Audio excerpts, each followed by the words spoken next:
group 14 elements, that is carbon family. The group 14 elements include carbon, silicon, germanium, tin and lead.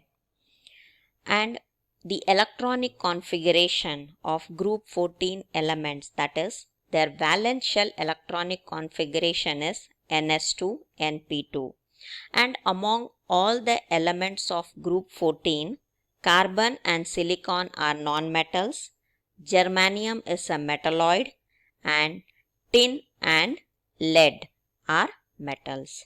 When we talk about the color of the group 14 elements, carbon is black, silicon is light brown, germanium is grayish, tin and lead are silvery white.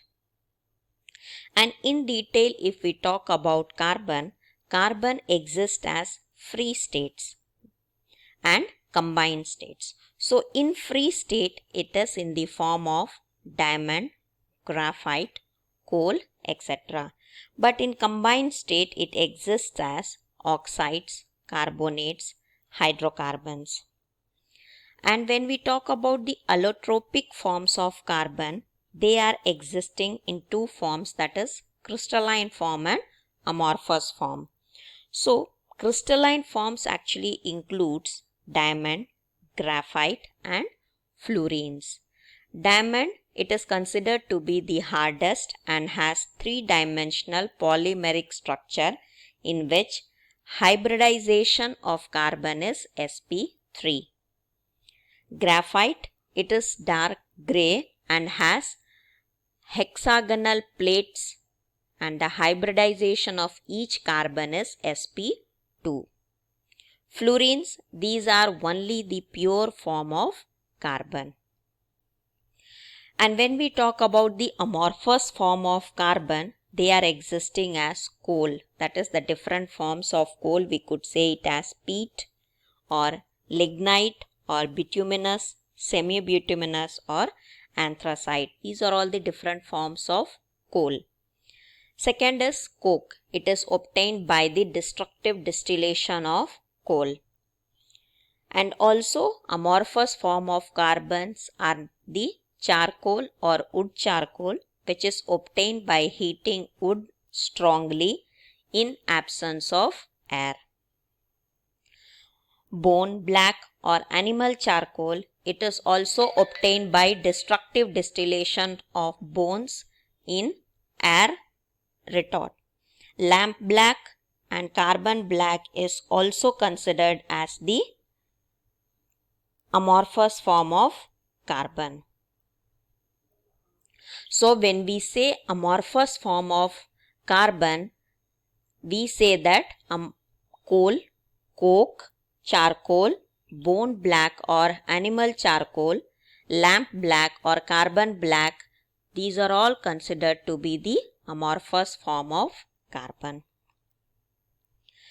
And when we say important compounds of carbon, the most important compound of carbon is your carbon monoxide and carbon dioxide.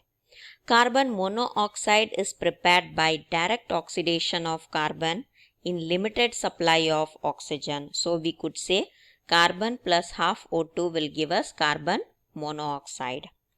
The second compound of carbon is carbon dioxide, and this will be prepared from complete combustion of carbon and carbon containing fuels in excess of air. So we get carbon dioxide in it. And when we talk about the uses of carbon compounds, that is carbon monoxide acts as a reducing agent in extractions of metal. It reacts with certain metals to form metal carbonyls. It forms synthesis gas that has industrial advantage. It helps in the formation of producer gas that also has an industrial usage.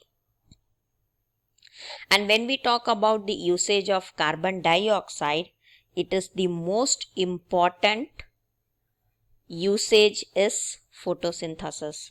If the percentage of this gas increases in the atmosphere, it will have adverse effect like your greenhouse effect, which further it will result in ecological imbalance.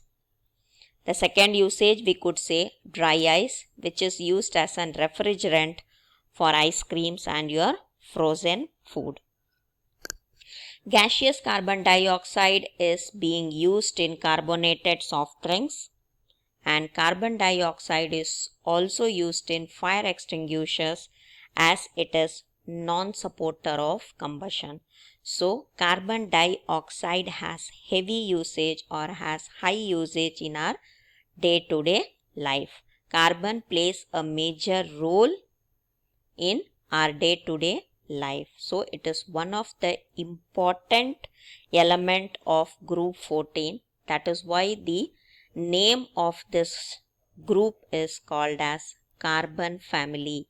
Group 14 elements is considered to be as carbon family.